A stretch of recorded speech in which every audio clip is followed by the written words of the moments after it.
What you want?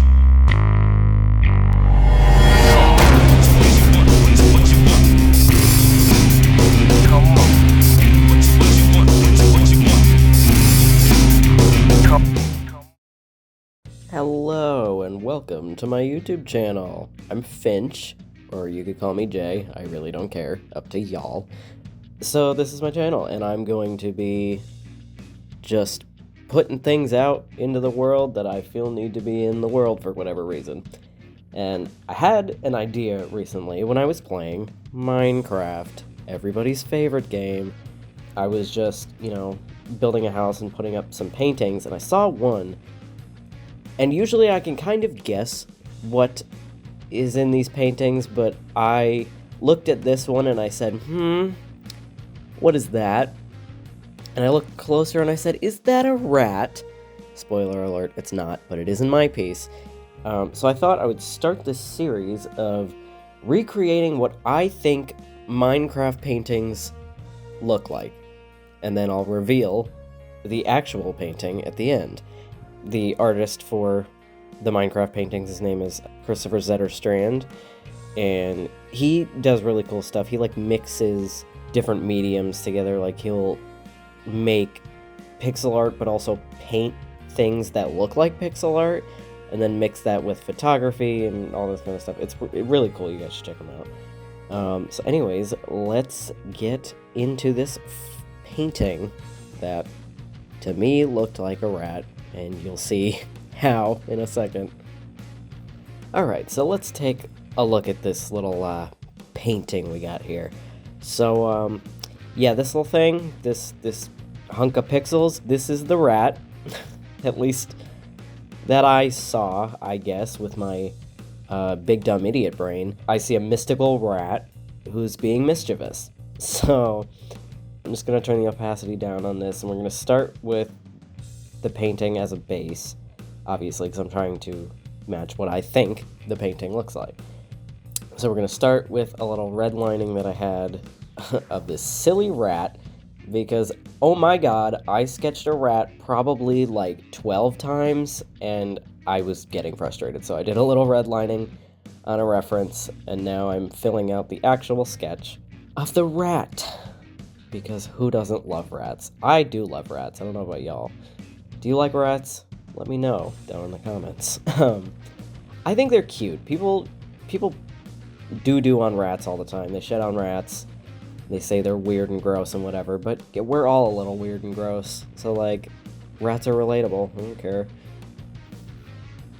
Alright, so now that we have the rat in here, I'm just gonna start adding, the background and such. The boring part, but I mean, I don't know, I saw what I assume this probably is, which is just an entryway that leads to a completely open clearing behind it, but you'll see how I decided to make it my own a little later. So, after we have all that background stuff together, throw in some smoke up there.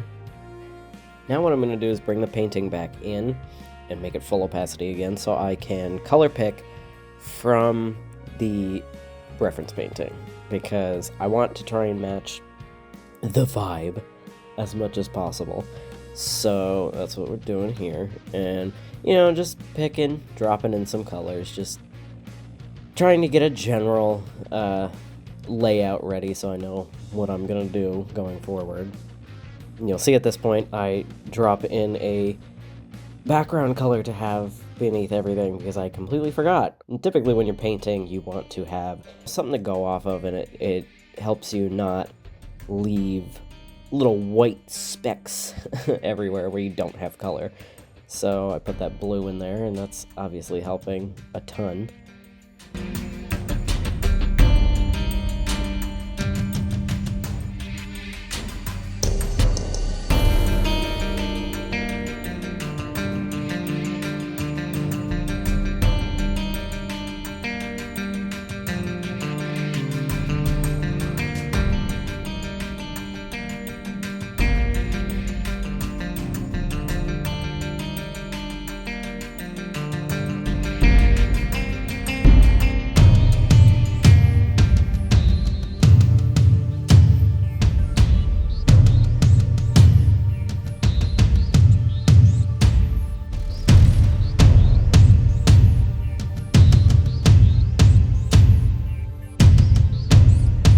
to kind of hint at this little, like, I don't know, magic sack behind him. That was my nickname in high school. But I'm hilarious. Anyways, so, you know, just color picking, throwing stuff in. I could not decipher this background. To me, it, like, sort of looks like buildings on fire. I mean, that's what I got, at least from the top. Just kind of buildings at weird angles, too, which I like. I think that adds an interesting energy to this piece. And also, now that I'm rewatching this footage, this rat is huge. Like, in comparison, like, if we're saying that these background things are, like, full buildings, then this rat is huge, which I'm okay with. That just makes it more funny to me. With painting, you really don't have to go full detail in every single area. Sometimes you can just throw some colors in, and it'll suggest the idea that you're trying to, you know, put in there. Like on this left bridge, well, not a bridge, what do you call this? Wow, English language, I'm so good at it. This, like, walkway thing, whatever, on the left, you get it.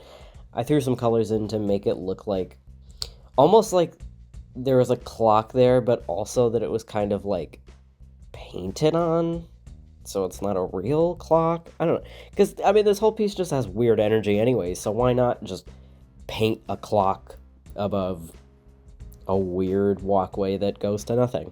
And you'll also notice that with this painting, I am using one layer. I mean, I also have my sketch layer, but for the colors, I have, other than the blue background, I have one layer for things that I'm dropping in here, and I've found only recently that works for me.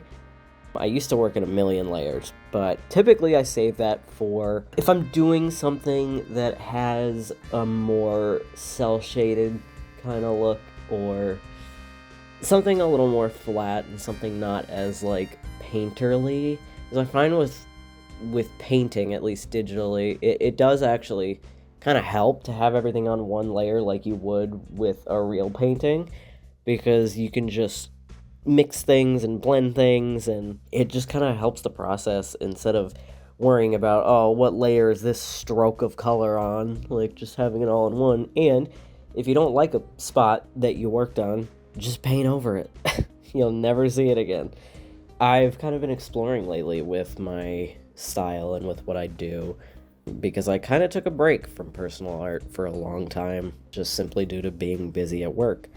And if I'm to get even more personal here, I've been out of work for quite a bit now. I'm not comfortable sharing how long, because it makes me in pain, but, you know, not for lack of trying to get a job, of course. Just the job market is garbage. But, you know, that's why I figured, with all this time that I have, I should actually put energy into making these dumb ideas that are in my dumb brain and putting them out to other people, because I figure if I put art out in an art community online, other artists will find it. So that's kind of why I decided to make this channel. I've been wanting to do YouTube for a long time. I did, actually, when I was in high school, but that was more like short films and kind of stuff. And that was fun, but I never really liked the process of that. I had ideas in my head, but I could never get them to come out the way I saw them in my head. But I did always have that with art, with, like, digital art or, like, traditional drawing, painting kind of stuff. So, I figured, why not kind of mesh the two and, you know, make a channel. I know, I'm sure I sound extremely awkward with how I'm talking. I am awkward. I'm very socially anxious. I'm also autistic, so that doesn't help. You know, you work with what you got. So I'm working with what I got. I'm putting myself out there and doing my best. But less about me and more about this fucking gigantic rat. You know, he's got little blotches of color everywhere, and you'll see, like, some hair detail in there. You don't need to paint every single hair. You know, just what you want is to give the illusion of detail, almost, with lots of texture and things. Which is why I've really fallen back in love with painting, because you know, playing with those textures and things can really help your piece to feel less flat and less emotionless, I guess, if that makes sense.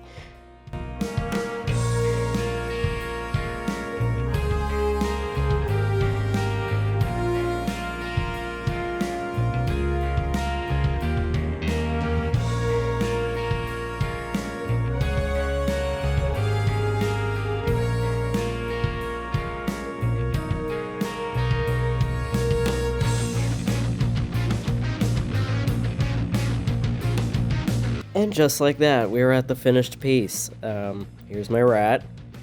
He's absolutely vibing, just having the best time.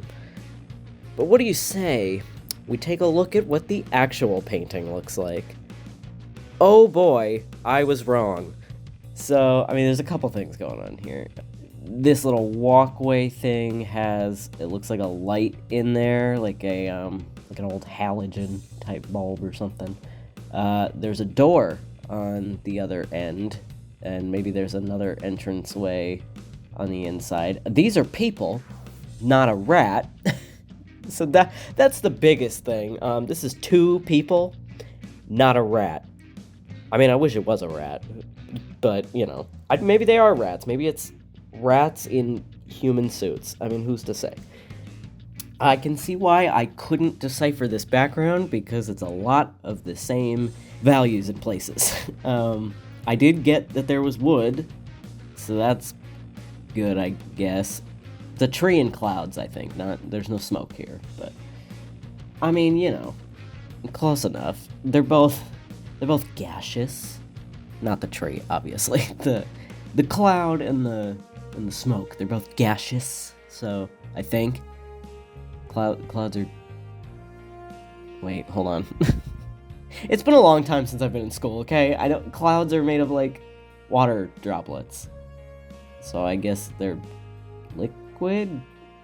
I don't know. Who cares? Either way, the point is, I didn't guess this painting correctly, but I got a dope piece out of it. Art is all about how you interpreted it, and I interpreted this as a rat. And that's fun. Let me know what you thought this painting looked like. I'm sure it wasn't a rat, but I'm sure it was something equally as silly. Tune into my next video where I make some other ridiculous garbage. Alright, bye!